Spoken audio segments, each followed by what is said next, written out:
এরপর মিঠি স্কুলে চলে যায়। মা, আমি আসছি। হ্যাঁ রে, সাবধানে যাবি।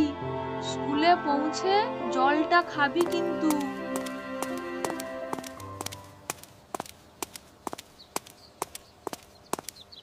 স্কুলে পৌঁছে সে তার বেস্ট ফ্রেন্ড ঋতুকে দেখে খুব খুশি হয়।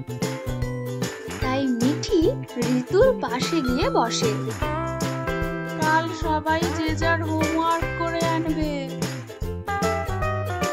এই মিঠি, জানিস কালকে না আমি বাবা আর মায়ের সাথে পুজোর শপিং করতে গেছিলাম।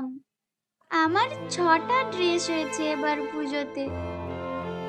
আমি আমার সুমির জন্য একটা ড্রেস কিনেছি। তোদের পুজোর শপিং হয়ে গেছে? হ্যাঁ, মানে আমার ওই 2-1টা জামা হয়েছে। তবে মা বলেছে